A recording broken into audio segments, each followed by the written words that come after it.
नमस्ते। मैं हूं अवनीश सिंह और आज युद्ध में क्या क्या कुछ घटा उसका सारा अपडेट लेके आया हूं आपके पास। आप देख रहे होंगे कि हमारे तरफ गैस की क्राइसिस हो चुकी है। लोग लंबी लंबी लाइनों में लग करके गैस के लिए पैनिक हो चुके हैं, नहीं मिल रहा है एलपीजी। उस बीच में एक अच्छी खबर है कि भारत की दो जहाजें भारत में आ चुकी हैं, यानी कि ईरान ने परमिशन दी है कि हम आप पे हमले नहीं करेंगे। एक खबर आपने ये भी सुना होगा कि बेंजामिन नेतन्याहू मर चुके हैं क्या। और आप देखे होंगे सोशल मीडिया पे कि क्या नॉर्थ कोरिया ने जापान के ऊपर मिसाइल दागे हैं। एक एक करके सारे खबर को समझेंगे। तो चलिए पहले ये वाली खबर आपको बताता हूं कि भारत की दो जहाजें शिवालिक और नंदा देवी ये भारत आ चुकी हैं। एनडीटीवी का ये पोस्ट है कि एलपीजी लेकर भारत आ चुकी हैं। यानी कि भारत के विदेश मंत्री ने ईरान के विदेश मंत्री अराक्ची से बात की और ईरान हमेशा से भारत के साथ दोस्ती का हाथ बढ़ाता रहा है। अगर आप पाकिस्तान वाले मुद्दे पे भी देखेंगे हम जो, तो वो हमेशा भारत के साथ खड़ा था। और वहां के प्रधानमंत्री से भारत के प्रधानमंत्री नरेंद्र मोदी ने भी बात करी, जो पजस्कियन है, तो वो हमेशा से तैयार है। हालांकि ईरान इस स्थिति में पहुंच चुका है कि मरता क्या न करता, यानी कि उसको अपने देश के आसपास के पड़ोसी देशों से कोई मदद नहीं मिल रही है। उनकी भी मजबूरी है, क्योंकि जो गल्फ के देश हैं वहां पे यूएसए का भारी इन्वेस्टमेंट है और वहां की सेना इतनी मजबूत नहीं है कि वो यूएसए के अगेंस्ट जा सके। तो उन्होंने सिर्फ धमकाया है कि अगर हमारे पास एक ताकत है स्ट्रेट ऑफ हॉर्मोज, उसके साथ हम एक और खबर को भी समझेंगे कि ईरान के पास एक और है अदन की खाड़ी, बाब अल मंदब, जो लाल सागर, वो वाली न्यूज को भी देखेंगे। यानी कि अगर वो चाहें तो एक जगह से और ब्लॉक कर सकते हैं। उनके एक प्रॉक्सी लड़ाके हुती आपको मिलेंगे यमन के अंदर। आइए बताता हूं कि कौन है हुती। सबसे पहले तो आप ये देखिए, ये है हुती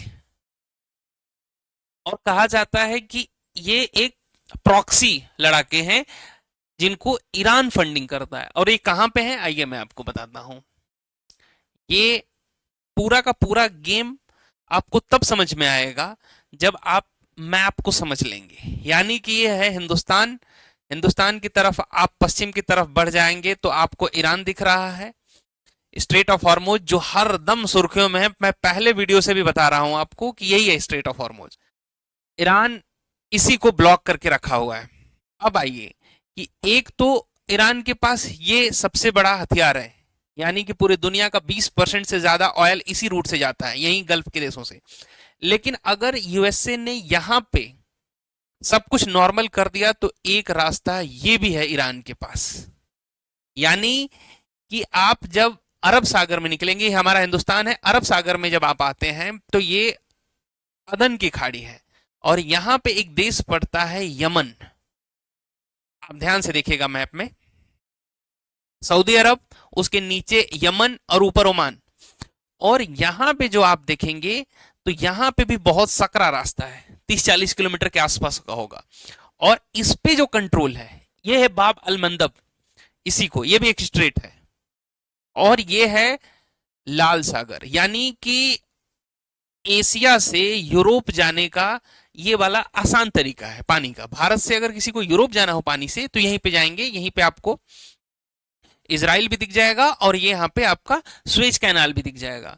और जो यहाँ पे लड़ाके रहते हैं, हालांकि वो देश की राजधानी पे भी उनका कब्जा है, हालांकि देश की राजधानी पे भी उनका कब्जा है। आप देखेंगे तो यमन में एक ग्रुप है जिनको हुती कहते हैं, ये है हुती। ये सरकार के खिलाफ हमेशा से बागी रहे हैं और वो अभी वहां की राजधानी में है। और इनको जो फंडिंग मिलती है वो ईरान से मिलती है। तो ईरान का जो अगला पत्ता है, अगर ईरान लास्ट में क्या कर सकता है तो यही ब्लॉक कर सकता है। अगर ये ब्लॉक हो गया तो जो जहाजें इधर से डायरेक्ट निकलती थी स्वेज कैनाल से होते हुए, अब उनको जाना पड़ेगा ये अफ्रीका पार करते हुए। आइए एक खबर और आपने पढ़ी होगी कि नॉर्थ कोरिया ने भी मिसाइलें दागी हैं, लेकिन वो मिसाइलें जापान के ऊपर नहीं है। हमें जो खबर मिल रही थी उसको पूरी तरीके से हम समझाते हैं कि आप ये खबर राइटर्स की देख लीजिए, ठीक है। अब आते हैं, पहले तो आपको समझना होगा कि नॉर्थ कोरिया है कहां पे और आखिर मिसाइल दागना क्यों पड़ रहा है। तो आपको बता दें कि आप ये नक्शे में देखेंगे, आप देखिए, ये देखिए, एक है आपका नॉर्थ कोरिया, एक है साउथ कोरिया। जो तानाशाह वाली वीडियो इमेज आप देखते होंगे किम जोंग वाला, वो नॉर्थ कोरिया का है। और ये दोनों देशों के बीच जो बंटवारे होते हैं वो 38 डिग्री पे होते हैं।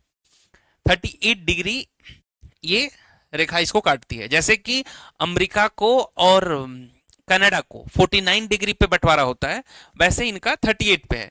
तो जो नॉर्थ कोरिया है ये तानाशाह है, यहाँ पे राजशाही चलती है। और ये है साउथ कोरिया। जो आप बड़ी बड़ी कंपनियां देखते हैं जैसे सोनी, एलजी, किया, ये सब इन्हीं देशों की है। सैमसंग, ये साउथ कोरिया की है। और यहाँ पे अमेरिका और साउथ कोरिया सैन्य अभ्यास कर रहे हैं। इस देश को लगता है कि अमेरिका, हालांकि ये अमेरिका का बहुत विरोधी है, बहुत दुश्मनी है अमेरिका की नॉर्थ कोरिया से।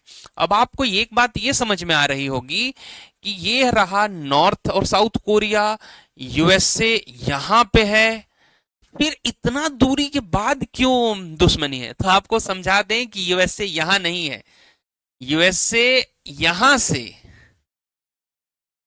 से ये तो मैप है, उस मैप को ऐसे खोल के प्रेजेंट किया गया। अगर हम इसको आसान तरीके से समझें तो नॉर्थ कोरिया से बस यहीं पे आपको यूएसए दिख जाएगा। ये देखिए, अब आप देखिए, यानी कि यूएसए ये है, ये यूनाइटेड स्टेट है। आप यहां पे देखेंगे तो ये, यानी कि इनके बीच में कोई देश नहीं है। और अमेरिका जब भी हमला करेगा तो ये डायरेक्ट यहां से हमला कर सकता है। हमला हालांकि इस पे होगा नहीं, क्योंकि इसके पास भी न्यूक्लियर वेपन है, परमाणु शक्ति वाला देश है नॉर्थ कोरिया। और जब ये दोनों देश, अमेरिका और ये साउथ कोरिया, संयुक्त सैन्य अभ्यास कर रहे थे, तो इसको भी अपनी शक्ति प्रदर्शन करना था, उसको भी दिखाना था कि हम भी तैयार हैं। तो उन्हें 3-4 मिसाइलें यहां पे दाग दी, हालांकि वो पानी में गिरी हैं, वो कोई जापान पे नहीं गिरी हैं। अब आते हैं, क्या बेंजामिन नेतन्याहू जिंदा हैं या मर गए हैं। एक वीडियो आपने देखा होगा कि इजराइल की तरफ से जारी होता है, जिसमें लोगों ने तुरंत पकड़ लिया कि ये उस वीडियो का स्क्रीनशॉट है। आप देखेंगे कि इनके हाथों में 6 उंगलियां दिख रही हैं, 1 2, ये देखिए 6 उंगलियां दिख रही हैं। और लोगों ने सोशल मीडिया पे खूब बवाल काट दिया कि ये एआई जनरेटेड इमेज है और बेंजामिन नेतन्याहू का कुछ पता नहीं चल रहा कुछ दिनों से, और उनके पास तो 5 उंगलियां हैं। तो अभी कुछ दिन पहले नेतन्याहू ने एक पोस्ट डाल दी, लो, एक कैफे में जाते हैं, कॉफी उठाते हैं और अपनी उंगलियां भी दिखाने लगते हैं कि हाँ देखिए मेरे पास 5 उंगलियां हैं और मैं जिंदा हूं। तो हालांकि वहां के ऑफिशियल ने कंफर्म कर दिया कि बेंजामिन नेतन्याहू अभी जिंदा हैं। एक और बड़ी खबर आपको बताता हूं कि आप देखेंगे द वॉल स्ट्रीट जर्नल, यानी कि यूएसए का एक प्रतिष्ठित अखबार है, जाना माना अखबार है।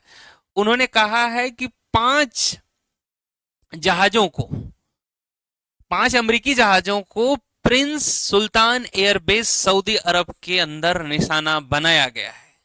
कारण को समझते हैं तो ये आप देखेंगे कि आप नक्शे में एक छोटा सा डॉट दिख रहा होगा आपका, ये ईरान है, ये आपका पर्सियन गल्फ है यानी फारस की खाड़ी। उसमें डॉट को जब जूम करके देखेंगे तो आपको दिखेगा खर्ग आइलैंड, यानी ईरान की ऑयल फैसिलिटी का 90% एक्सपोर्ट जो पूरी दुनिया में होता है, जहाजें तेल लेकर यहीं से निकलती हैं।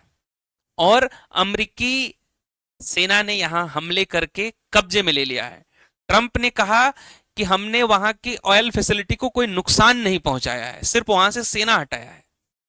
तो ईरान की जो आर्मी है, जो आईआरजीसी, उन्होंने साफ वार्निंग दी है कि अगर हमारे ऑयल फैसिलिटी को निशाना बनाया जाएगा तो हम पूरे गल्फ को अंधेरे में ढकेल देंगे।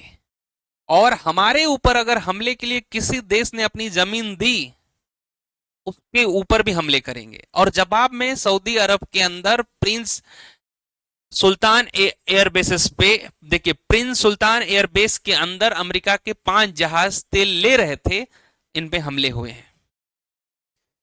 तो ईरान भी पूरी तरीके से जो आसपास के देश हैं उनको धमका रहा है, कुवैत पे भी हमले कर रहा है। और ये हर देश करता, जो अगर मुसीबत में पड़ता तो हर देश यही अपनाता कि हमारे पास जो दुश्मन को नुकसान पहुंचाने के जितने विकल्प हैं हम किसी को नहीं छोड़ेंगे।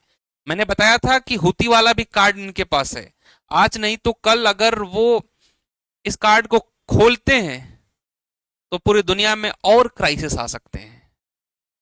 भारत के लिए तो अच्छी खबर है कि 2 जहाजें आ गई हैं। आगे की जो भी अपडेट रहेगा युद्ध से रिलेटेड मैं आपके पास लेके आऊंगा। तब तक के लिए जय हिंद।